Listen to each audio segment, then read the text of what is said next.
Well, we hope you're enjoying your Victory Monday, everyone. Thank you for joining us for a new episode of the Coach McVay Show, as always, presented by Microsoft Surface, Copilot plus PC, and you see our special guests in attendance, as is often the case on a short week. General Manager Les Snead. Good to see you, Les. Good to see you. 2 short weeks this year. Couple of short weeks, and good to be on a winning streak with you on the show. We were in a drought there for a little while, where it felt like you were always kind of stopping by on a losing note, but this is good. This is good. Let's keep it We got to rolling. figure out the record now where it's at. Doesn't seem like it's 500 yet, but you know what? I know we won yesterday, so That's today's true. a good day. And it wasn't ever a representative sample size, because this has been nearly a decade of dominance. And I want to congratulate you on your part in that. I mean, 7 playoff bursts in the last 9 years, 7 10-win seasons. Sustained success is hard in this league, Les. It's built for it to go the other way, so good on you. Appreciate that. It's been, 7 years? That's a lot of people, a lot of players, that came in and we all worked together and had success. So, like you said, it's very hard. So it's interesting. Right now, I'm thinking about we got a Thursday night game to reflect on. Let's call it 7 years or 9 years. This is not a reflective day, if you get it. I'm pulling a Nick Saban here. It's just You're on. It's Seattle. Thursday. We got Seattle, so we'll talk about those sustained success at another time. Well, hopefully I can take you in a different direction, because I got a list full of big picture questions. But let's start with the most recent win, the 11th of the season. What were some of the moments that stood out to you and the plays that were made to get you past the Detroit Lions? There was a lot of moments. You got to feel for the way the first half was going that it was going to be a game where a team was going to need to score some points because you had explosive offenses on both sides of the ball. So what I can say from a big picture standpoint. The adjustments we made on defense in the second half to say, we're going to try to frustrate, disrupt Jared, disrupt their offense a little more than we did in the first half, and I think that allowed us to, continue flowing offensively and at the end of the day score more points than them. No question. That was a pretty good sequence by the conductor there, back to back, with a couple of key plays for you to help turn the tide defensively. No doubt. Definitely. It was, that I can't say conductor, his partners, his teammates on that front seven. The one thing we did notice is their running game was, not as effective as it could have easily been and has been in the past. So I do think that really helped us, get them into some of those known passing and allow us to be a little more aggressive coming after, Jared and their group in the second half. Poona Ford was one of the choices that you're able to make this offseason to address that area of growth. How rewarding is it to see a targeted approach like that pay dividends in such a productive way? Stopping the runs one of the reasons we signed him. So, yesterday he actually affected the game pass rushing. So that there's some pressures and things like that. But the reason you sign him, is to make it really, really hard on the opposing team's interior offensive line, to continuously play after play, get movement, sustain blocks on him. But, he's shown, not moving you, and now he can definitely do a little bit of gap and a half and being able to shed blocks and make plays. Yeah, top the NFC standings with 3 to play. As you mentioned, Seattle is next. I think you coined the description that you renewed your vows with Matthew Stafford this offseason, right? So I guess my question at this point is, what's the level of marital satisfaction with QB1? Oh, man, I guess it's elongated honeymoon, right? Is that the metaphor we use? But wow, what a season he's had. Yeah. So and it's been from start to finish. Coming into camp and when he was able to finally practice, and go, okay, it is time to go to work, and he flipped that switch and he's been dialed in and the offense has been dialed in. And, there's a lot of components to that, right? Offensive line protecting, right? Receivers doing their job, running backs doing things like that's all in flow. It's in rhythm, but he's done a really, really – it's fun to watch. And I can say this, just as a fan, I mean, we just saw yesterday, 44-year-old Phillip Rivers. And that's a cool story in itself, right? The coaching high school football, and let's go let it fly a little bit more. But you got someone like Matthew Stafford, who's not 44 but 37, and playing at the level he's playing. If you look down on the field, you would think he's You wouldn't think that, oh, by the way, he's at the end of his career. You would think he's in the prime of it. You just gave me an idea. I wonder if we can get Phillip Rivers in that immortal chamber between now and when he faces off against San Francisco. He might play like Matthew Stafford. That's a great idea. idea. Thought of that? That's a great idea. Or clone him or whatever it is you did with Matthew. Wish we had the immortal chamber on the last series there where, he could have come off and we could have had the miracle. But it was fun to watch, him do his thing. I think everyone, whether you're a football fan or not, should watch the press conference. Yes. I agree. You're gonna. You can't be. I always say this. You can't be scared to live. So he definitely chose to live. I respect that. Especially for those of us of a certain vintage, probably always rooting for the athletes above the 40-year threshold, right? Just to have the courage to do that. Man. That's an easy no. That's an easy. I'll think about it. That's an easy. It's kind of cool they reached out. But to actually say, yes, get on a flight, go, practice, play, that's next level. You know what? I would tell any young person, that's next level living there. Yeah. What do you think of the indictment of the state of quarterback play that some interpreted that you would rather go to a Joe Flacco off the couch, or in this instance, a Phillip Rivers off the couch, rather than just trusting the depth chart that's in place at some places around this league? Probably experience matters. Experience weighs a lot, so I do think that's probably the reason, right? You've seen that, and let's just take the case of Indianapolis. They're right they were probably at that point in the season, like, we really don't have time to develop. Now their case was different. They had Riley Leonard. He got hurt as well. But point being is, you're like, wow, we need to win now. So it probably depends on where you're at in the season, who you are. We need to win now, and especially in the case of Indianapolis. Okay, this is not the time to develop someone. We're running out of time. The math's not going as well based on the injuries and things like that. That's why I love sitting with you, because Riley Leonard was not on my Les Snead show bingo card, but here we are talking. Let's get back to the Rams. Thanks to Phillip Rivers. Puka's last 2 weeks pretty incredible. His first multi-touchdown game. Can't believe that's true. That was in Arizona. And then a career-high 181 yesterday on 9 catches. I want to ask you first about those 2 fourth-down conversions and what it was like from your vantage point to watch those, to see Sean pull his punting team off and go back to the offense, and then to trust Puka in those moments and what it meant for yesterday's outcome. Yeah, I think, like we said earlier, big picture, right? It was going to be a game where I think that was going to be a game that you were going to have to play to win. Both teams did that. You were going to have to play to win. It wasn't a settle-in game. And again, based on probably the occurrence of getting the pick and the interception, and, hey, do you punt it back to him, do you not, things like that. But I do like the fact that, hey, those are 2 big downs, aggressive attack, go for it, play to win. And I think that what that does when you have success on those plays, right, is there some boost in momentum, right? When you do have those plays, it is a play where either you're going to get more downs or the other team's offense is coming on the field. So it is a big momentum down. So when you convert 2 on one drive and then finish with 7, I think it's definitely something that probably can't. You never know, but it is probably something that momentum probably compounds moving forward for the rest of the game. It's wild to be going back to Lumen Field this week, because that was the scene of Puka's first game. And if we were to go back to the fall of, I don't even remember 2023, what if I told you before week 1 that year that this guy at the end of 3 seasons would have more yards per game than any receiver who's ever played the sport? I would have bet the under. And I'm a Puka fan.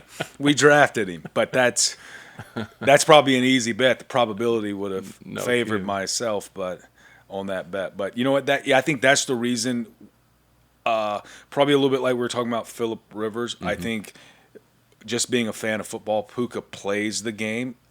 There's no doubt when you watch him play that that human being's enjoying what he's doing.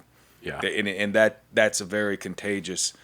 Right, that's a contagious vibe that spreads. He's enjoying what he's doing, and by the way, he's dominating what he's doing. So probably makes it more enjoyable when you are playing at the level he is, and just how he's doing it. Right, there is that element of that 4th down play, and he basically takes a ball out of someone else's hand. Says, nope, you're not going to get the pick, or I'm going to make this catch and we're going to convert. There's just something about, there's a way to do things, and then there's a way to do things where energy follows it. And he's doing it that way.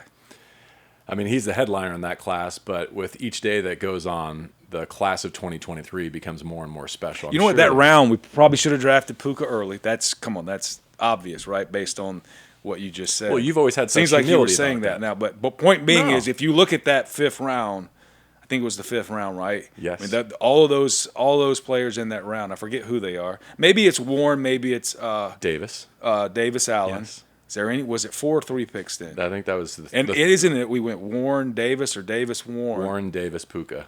So, and I'm not saying we should, I don't want to get, but we should have drafted Puka earlier, right? That's obvious. Neat thing is those 3 right players over time, and especially this season, are contributing in a way that's very beneficial to the LA Rams. They'll be able to tell their grandkids someday I was drafted ahead of Puka Nacua when he goes into the Hall of Fame. That'll be sweet. But Steve, BY, Kobe, I mean, man, what a group. What a group. And it's cool in college terms. They're what, juniors now? They're juniors. They're NFL juniors. Let's talk tight end picture. And 2 in particular I thought we'd focus on. Colby and T. Ferg, if we will. Let's start with the former Seahawk, who's still only 26, which is hard to believe. But you probably covered him Pac-12 Network. You know what I mean? How old was he? He graduated from Stanford at 19. He's Doogie Howser. Thanks a lot. Now I feel like Phillip Rivers. Way to go, Les. But, career year. I mean, he's going back to Seattle with more touchdown grabs in this last 2-month stretch than he had in his first 5 campaigns. What do you make of that? It's been fun to see. Colby's a great human. So to see him thriving and wow, making plays. I mean, we felt him yesterday in some definitely some big moments. And in a big game, and the way he's attacking the football. Now take catching the ball, running, going back to last week, probably the seam touchdown. Heck, I would say this, at the end of half there, we were very close to another Colby Parkinson touchdown at the end the half where we got the field goal, but that was close. Matthew threw it in a tight window; he couldn't bend it in there. But the neat thing on those tight ends, whichever ones you're mentioning. With us going to 13 now and them blocking the way they're blocking right now, you can tell that's a close-knit. It's a football building has a lot of meeting rooms, and tight end has a meeting room, OL has a meeting room, DL has a meeting line. Things you can tell that tight end meeting room right now is having a lot of fun, right, making contributions to this team, and not just in the pass game, but blocking in the run game. Yeah. You know, the last time you were on this show, T. Ferg was a healthy scratch and didn't have an NFL catch yet? Yeah, I think I remember you bringing that up. That wasn't me. I think I tried to say, hey, you know what? It takes time. Not there yet. Getting there. You preach patience. You were right. He should have had 2 touchdowns yesterday. Speaking of woulda, coulda, shoulda. Woulda, coulda, shoulda. We had him open, missed that throw, which I'm sure everyone wishes we could have that back. But and the neat thing is you see those things happen, right? You know that as this season evolves, hey, when the timing gets down and you hit some of those, it's a special weapon based on some of the, the skill set Mom, Dad, God gave him. And I can say this: when he went up and got the ball in the end zone, I would have bet the over that he comes down with that. You probably have seen him do that at Oregon a lot of years when he was in that red zone. That was something he did. He would go up and get the rebound. So was surprised that he didn't come down with that one, but. The ground has its say too. Yeah, steadily improving on your run surface too. To that point about the way the Rams are running the rock right now. That's probably one of the best. You talk about when we bring in rookies and they're not there yet and they're getting there, but hey, coming in and learning, right, and understanding and also getting a feel for wait a minute, this is a different type human on the other side of the ball to block in the run game. So more really jacked about T. Ferg. Coming in and rising to the occasion on that, let's call it run blocking surface. You know what name came up that I was thinking about this morning? Sam Rogers. Remember Sam Rogers? I do remember Sam Rogers. For those who don't, the origin story of 11 personnel Rams life kind of starts with Sam Rogers, right? Sean wanted a fullback his first season. It was obviously he didn't want a fullback. We drafted a fullback, and then we took 21 out. You know what? I can say this, and I don't know where Sam is today. I bet he's doing something successful. One of the best moments when you sit down to release a player, right? Those are tough, and especially when they're rookies, because rookies that they've been successful more than likely in high school.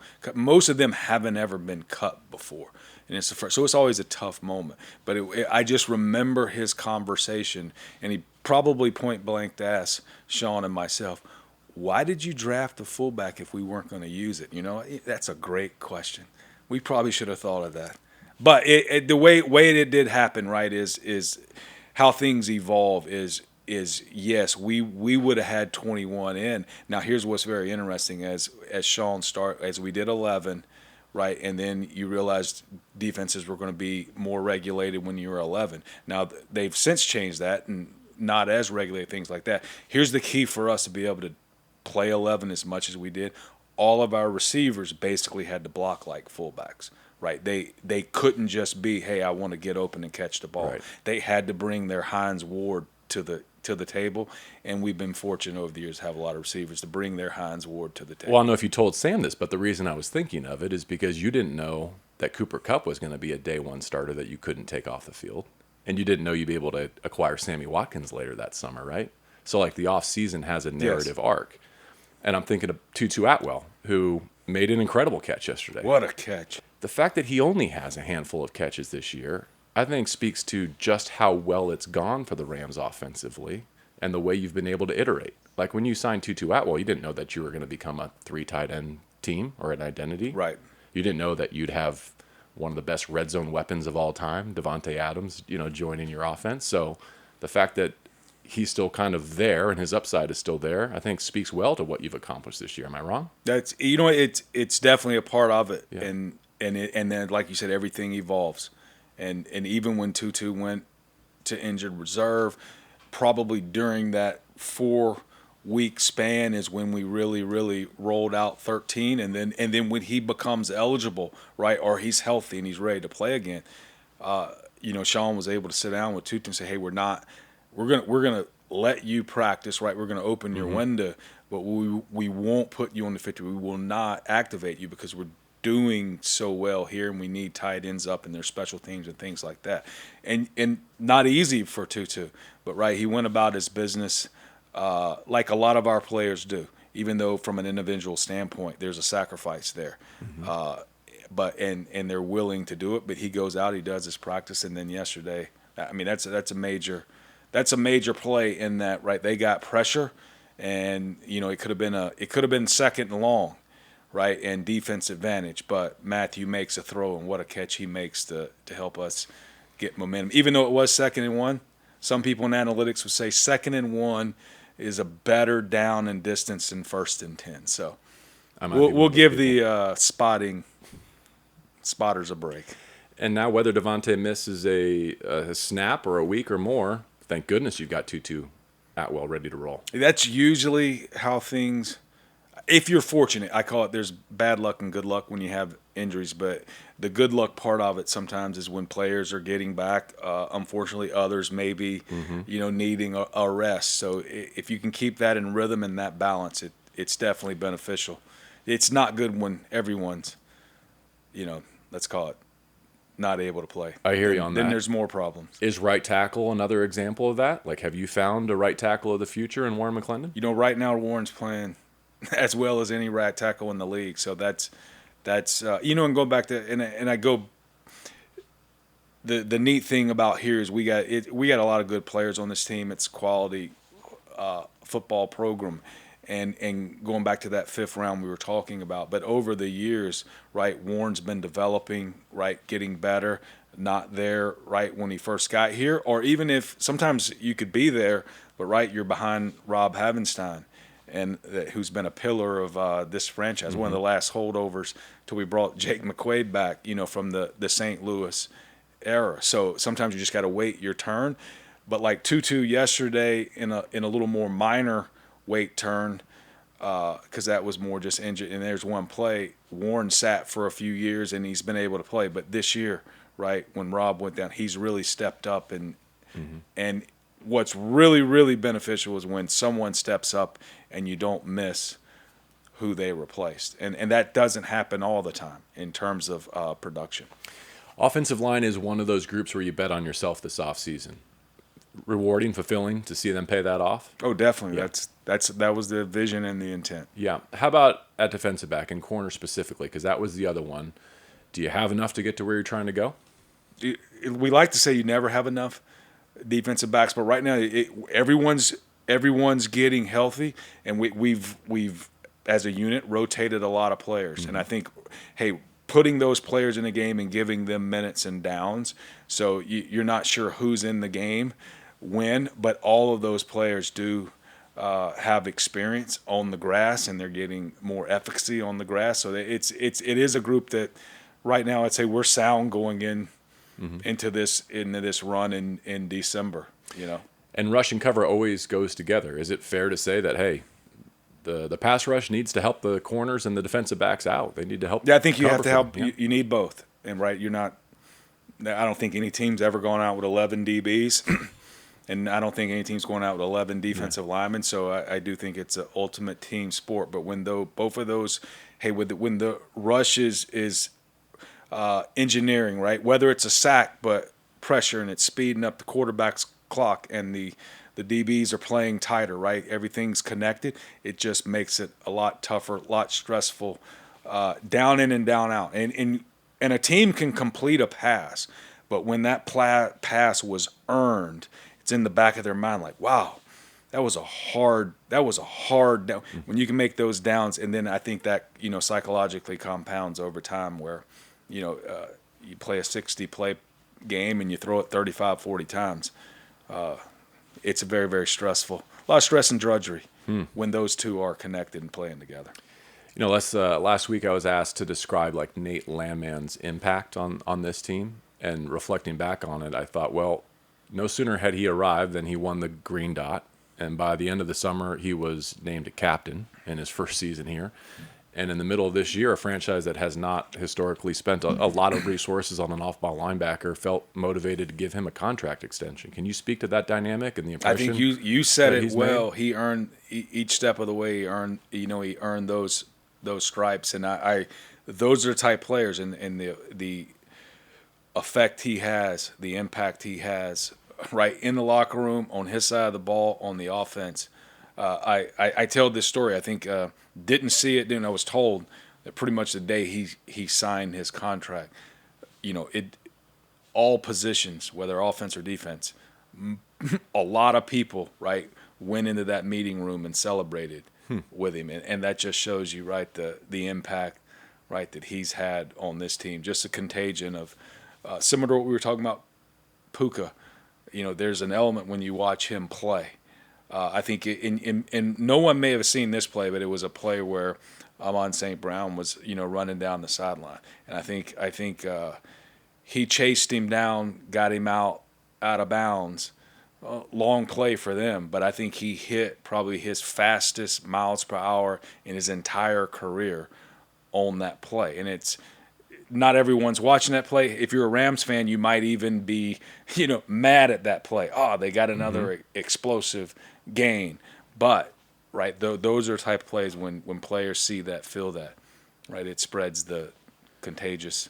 It reminds me exactly of the Colby Parkinson play to track down Aiden Hutchinson. I think that was also his fastest moment as a pro, if you go check the next gen. Yeah, oh, no doubt. So, those types of plays, even if they don't prevent the touchdown ultimately, I think still speak to your culture. But they gave us a chance to prevent the touchdown. And that's that was a guaranteed touchdown if he doesn't do it. And over the course of time, when you play that way. And I think I know Sean mentioned that this week, just because they have explosive players on their offense is, hey, we're gonna have to take an extra step or an extra second step. We're going to have to, take those extra steps a little bit faster because we got to go corral, We got to populate around and corral, their fast players, Gibbs in particular, in the run game. So, but you have those team meetings.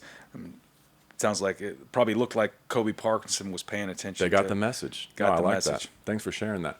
So whether it's off-ball linebacker or tight end, which we've talked about, Your running back room looks great. Your tight end room looks built out. I'm thinking about the spring and what are perceived as draft needs.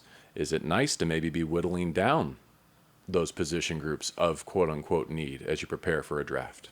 Oh, that's definitely always a very positive, because then you can, and I think whether a lot of times I can say philosophically, you probably, if you have a glaring need, you might not carry that into the draft. Sure. Because it's hard to predict who might be there, and sometimes you force the whole issue. Like I always say, if you go draft a need, but that player doesn't feel the need, even though you drafted him, you still have a need on the other side, and then there might be unfair expectations for the players. Oh, he's supposed to fill that need. So what we probably would say philosophically, you like to in the off season is kind of ensure positions, so that if you went to a draft and you weren't able to draft that position, you could still line up and play. Doesn't necessarily mean that, okay, this position's your poster child strength, but you like to keep it balanced where everything is above the Mendoza line, and then at that point you can use a draft to add quality football players. That's a good reset. And it's really, really nice when a need coincides with the draft. Sure. The only other draft thought I had was I've read so far, I've not paid too much attention, that this might be a thin quarterback class. So as a team that has 2 first-round picks and maybe a top 10 pick going into next year, is that accurate, that the list of presumed draft-eligible quarterbacks is dwindling as we speak? That always with QBs, I always go, time will tell, right?